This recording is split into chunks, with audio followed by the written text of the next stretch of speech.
Flop సినిమాకు ప్రచారం ఎక్కువ, ఓడిపోయే పార్టీకి డైలాగులు ఎక్కువ. ఈ నానుడి ఇప్పుడు ఆంధ్రప్రదేశ్లో కనిపిస్తోంది. సీఎం వైఎస్ జగన్మోహన్ రెడ్డిని రాజకీయంగా ఎదుర్కోలేమని అర్థమైన టీడీపీ జనసేన కూటమి ఇప్పుడు తప్పుడు ప్రచారాలు, ఉత్తుత్తి హైప్లను నమ్ముకొని ముందుకు వెళ్తోంది. అభివృద్ధి సంక్షేమ పథకాలతో పాటు అశేషమైన కార్యకర్తల బలంతో దూసుకుపోతున్న జగన్ను ఎదుర్కోవడం అసాధ్యమని ఇప్పటికే కూటమికి అర్థమైంది. దీంతో తమ భవిష్యత్తు కళ్ల ముందు కదలాడుతుండగా చంద్రబాబు తన అసలు కుట్రలను బయటకు తీశారు.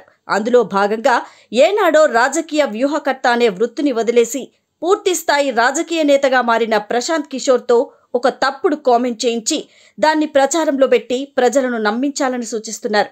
చంద్రబాబు మళ్లీ గెలుస్తాడని ప్రశాంత్ కిషోర్ ఎక్కడా ఒక్క ముక్క చెప్పకపోయినా తన ఎల్లో మీడియాలో మాత్రం ప్రచారం చేసుకుంటున్నారు. కానీ జగన్ ముందు వీళ్లంతా దిగదుడిపే అని ప్రజలు నమ్ముతుండడమే కాకుండా మళ్లీ వచ్చేది జగనే అని ఎవరెన్ని చెప్పినా జగన్ గెలుపును ఆపలేరని ప్రజలు అంటున్నారు.